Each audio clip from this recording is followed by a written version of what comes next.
Learn to से no. कई student के मैसेज आ रहे हैं, भाई ये जो सीए के साथ हुआ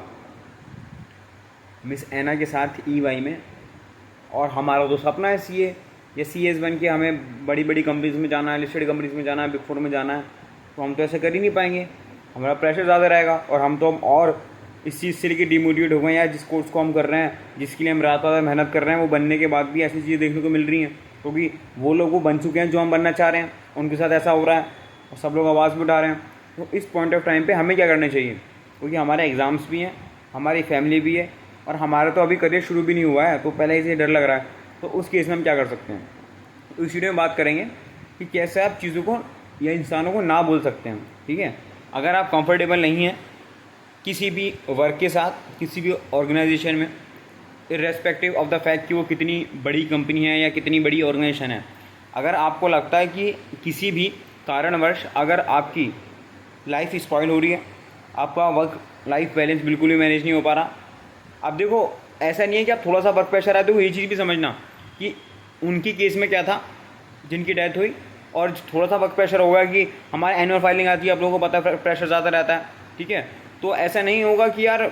आपके ऊपर थोड़ा सा प्रेशर है तो आप डिमोटिवेट हो जाएं, आप डिप्रेशन हो जाए, आप छोड़ देने यार मुझसे नहीं हो रहा, थोड़ा बहुत तो हैंडल करना पड़ेगा। लेकिन हाँ, अगर उसकी वजह से आपको डिप्रेशन हो रहा है, उसकी वजह से आपको स्ट्रेस ज़्यादा हो रही है, आप अपनी लाइफ थोड़ी सी भी इंजॉय नहीं कर पा रहे हो, अपने आपको टाइम नहीं दे पा रहे हो, तो उस केस में आपके ऊपर ही कंडीशन अप्लाई होती है कि आप दूसरों को नो बोल सकते हैं कि सर नहीं, मेरे से कंटिन्यू नहीं होगा। लेकिन अगर आप ऐसे हैं कि यार थोड़ा सा प्रेशर आया, आप तो मेरे से नहीं हो रहा, तो आप ऐसे किसी भी ऑर्गेनाइजेशन में, किसी भी फील्ड में नहीं टिक पाओगे। तो ये मेरी रिक्वेस्ट है उन सब स्टूडेंट्स से या उन सब क्वालिफाइड प्रोफेशनल से कि हमें नो बोलना है, लेकिन हमें एक अपनी कंडीशन बतानी है, हमें अपने आप को कंडीशन बतानी है कि अगर मेरे साथ ऐसी होगा ना, तब मैं जाके नो बोलूँगा, तब मैं जाके रेजिग्नेशन दूंगा, तब मैं जाकर उस चीज़ को छोड़ूंगा। ऐसा नहीं है कि आप, क्योंकि कई लोग ऐसे भी हैं जो कमेंट करते हैं, जो लिंक्डइन में पोस्ट डालते हैं कि वर्क प्रेशर झेलना सीखो, क्योंकि आप लोगों को पता है हमारे जो सीएस के एग्जाम्स होते हैं, बैक टू बैक एग्जाम्स होते हैं, वो भी एक तरह का वर्क प्रेशर है, तो हम वो भी छोड़ देते हैं,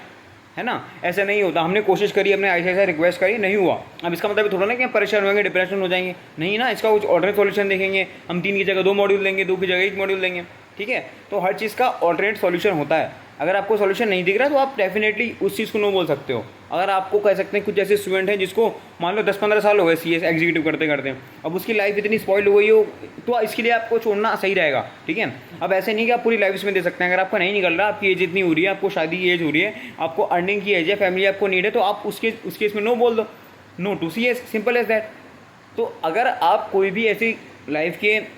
पार्ट में है जहाँ आप, वहाँ पर आपको ऐसा लग रहा है कि नहीं है मेरी लाइफ यहाँ पे अच्छी नहीं चल रही, मेरी सिचुएशन अच्छी नहीं है, और ये जो पर्टिकुलर फील्ड है या particular organisation it is not meant for me, आपको पता चल जाता है सिचुएशन के हिसाब से। तो बस मेरी इतना सा ही कहना है इस वीडियो में कि अगर आपको ज़रा सा भी ऐसा महसूस हो कि नहीं यार मेरा बहुत ज़्यादा हो गया, अब नहीं हो रहा यार, अब हैंडल नहीं हो रहा, तब जाके आप नो बोलना। और ऐसा मत बोलना हर किसी को नो बोल दो यार, कोई क्या आप ऐसे कर लोगे, आप अगर मान लो 6 बजे का आपका टाइम है छुट्टी होने का, और आप 6 से 15 नहीं हो पा रहे हो, नहीं यार मैं 6:15 में तो 6 बजे उठ के चले जाऊँगा भाई, मुझे ऑफिस में नहीं बैठना, भाई इतना फ्लेक्सिबल होना पड़ेगा, आधा घंटा 1 घंटे तक चलता है, लेकिन हाँ रात के 12 बजे तक 11 बजे तक करना पड़े तो उस केस में आप मना कर सकते हो, समझ रहे हो। तो आप डिफरेंस समझना पड़ेगा, क्योंकि आप स्टूडेंट हो अभी, या अभी भी नए नए बने हो, तो